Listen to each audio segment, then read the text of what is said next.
स्वागत है बच्चों आप सबका। ये अप्लाइड मैकेनिक्स का लेक्चर नंबर 2.16 का कॉन्टिन्यूड वर्जन है। फाइन, यानी अब ये हो चुका है 2.17।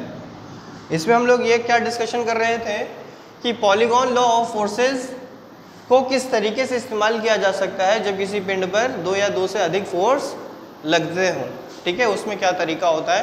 तो आइए इसका सबसे पहले लिमिटेशन देख लेते हैं कि ये तभी कार्य करेगा जब दो प्लस फोर्सेस लगते हों, यानी दो से अधिक फोर्स किसी बॉडी पर कार्य कर रहे हैं तो उसका रिजल्टेंट निकालने का जो तरीका होगा वो चीज़ यहाँ पे आपको पढ़ना है। फाइन, अब देखिए इसको समझने के लिए बहुत आसान तरीके से एक पिंड का उदाहरण ले लिया जाए।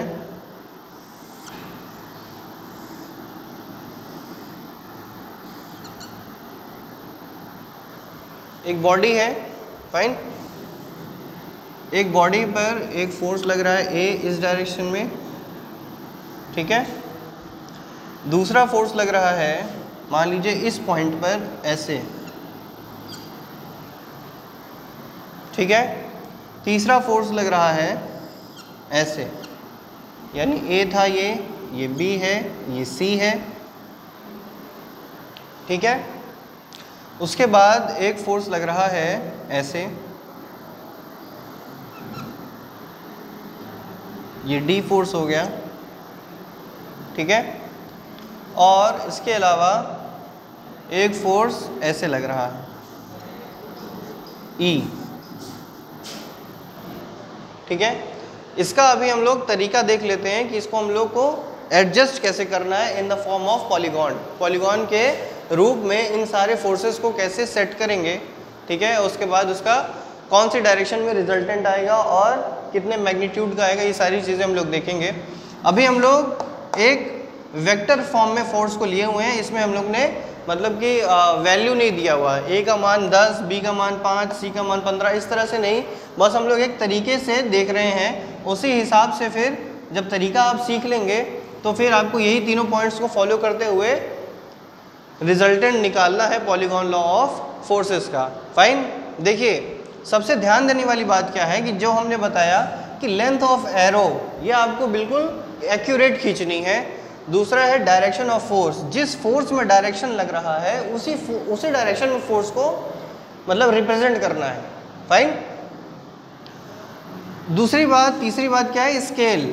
यदि आप मान लीजिए कि आपने जो भी स्केल सेलेक्ट किया है उसी के अनुसार आप एरो को खींचेंगे, नहीं तो फिर वो गड़बड़ हो जाएगा। और इसको तरीका क्या होता है शो करने का कि यदि ए फोर्स का आपने रिप्रेजेंटेशन कर दिया तो उसके हेड से बी वाले फोर्स का टेल जोड़ेंगे और उसी डायरेक्शन में जिस डायरेक्शन में ऑलरेडी ये बना हुआ है, ठीक है। तो आइए इसको देखते हैं। ए डायरेक्शन बिल्कुल ऐसा बना हुआ है, सीधी लाइन, ठीक है, दिखाई दे रहा है सबको। अब आपने ए फोर्स बना दिया, ए फोर्स का हेड यहाँ है, टेल यहाँ से शुरू हुआ, हेड यहाँ पर आके ख़त्म हो गया। हाँ, अब यहाँ से फोर्स बी का टेल शुरू होगा और डायरेक्शन देखिए कुछ इसके ही पैरेलल होना चाहिए, बी फोर्स, ठीक है, दिखाई दे रहा होगा आप लोग को। अब बी फोर्स यहाँ से शुरू हुआ, यहाँ ख़त्म हो गया। यहाँ से अब क्या शुरू होगा, इसके हेड से अब सी का टेल शुरू होगा, यानी यहाँ से ये ऐसे जाएगा सी। बहुत समझ में आ रहा। उसके बाद क्या है, हल्का सा तिरछा गया है डी, ठीक है। तो इसको यहाँ से शुरू होगा डी और यहाँ ख़त्म होगा कहीं, ये हो गया डी, ठीक है। उसके बाद ई फोर्स शुरू होता है, तो ई फोर्स का शुरुआत यहाँ से होगा और ख़त्म कहाँ पर होगा, जहाँ पे ई ख़त्म हो रहा है, ई। देखिए ये नंबर ऑफ फोर्सेस थे किसी बॉडी पर लग रहे थे, A B C D E.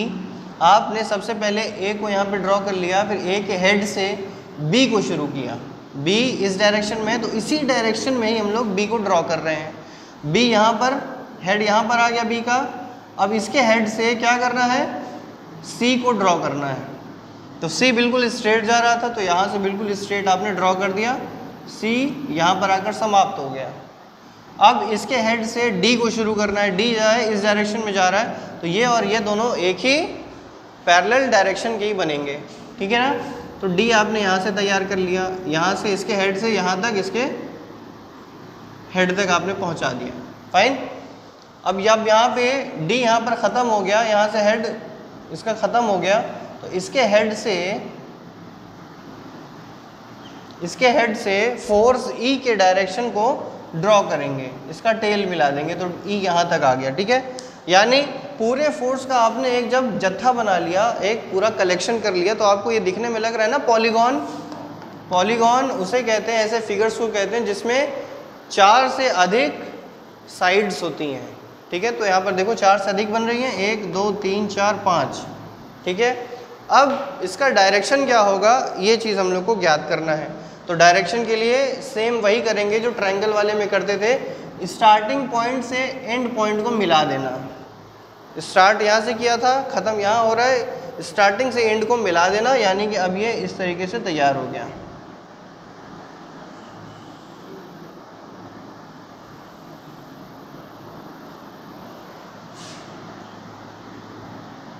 बात क्लियर हो रही है बच्चों, ठीक है। ये आपका हो गया रिजल्टेंट। अब स्केल से आप नाप लेंगे कि ये की लंबाई में कितना है, एवं इसका इस एंगल से, इस फोर्स से कितना एंगल बन रहा है, ठीक है ना।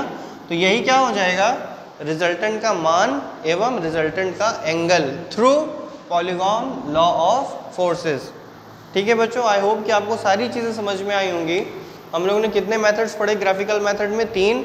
सबसे पहला था आपका ट्रायंगल लॉ ऑफ फोर्स, दूसरा क्या था पैरेललोग्राम लॉ ऑफ फोर्स, और लास्ट वन क्या था पॉलीगॉन लॉ ऑफ फोर्स, जिसमें से पहले 2 फोर्स जो थे मेथड जो हैं ट्रायंगल वाला और पैरेललोग्राम वाला, वो सिर्फ 2 फोर्स के लिए ही एप्लीकेबल है, उतने में ही इस्तेमाल करना है। यदि किसी बॉडी पर 2 से अधिक फोर्स लगते हों, अलग अलग दिशा में लगते हों, तो उसे भी एक पॉलीगॉन के रूप में तैयार करके स्टार्टिंग से एंडिंग पॉइंट को जोड़ देने पर रिजल्टेंट का मान आ जाता है, और बेस लाइन से उसका एंगल जोड़ लेने पर उसका डायरेक्शन आ जाता है। तो यहाँ पे आपका ग्राफिकल मेथड भी समाप्त हो गया। आप लोग ने क्या क्या सीख लिया, एनालिटिकल मेथड से रिजल्टेंट का और डायरेक्शन का वैल्यू निकाल लेना, ग्राफिकल मेथड से भी तीनों मेथड्स आपने सीख लिए, ठीक है। अब हम क्या करेंगे, नेक्स्ट लेक्चर में एक एग्जाम्पल लेंगे, ठीक है।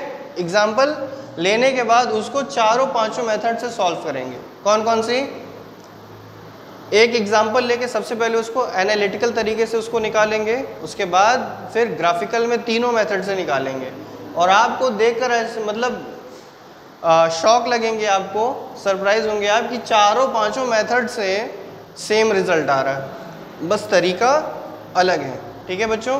तो अब नेक्स्ट वाले लेक्चर्स में जब हम लोग की मुलाकात होगी, तो हम लोग एक नए एग्जाम्पल के साथ आपसे मुलाकात करेंगे। तब तक के लिए आप घर पर रहें एवं अपनी पढ़ाई भी पूरी अच्छी तरीके से करते रहें। धन्यवाद।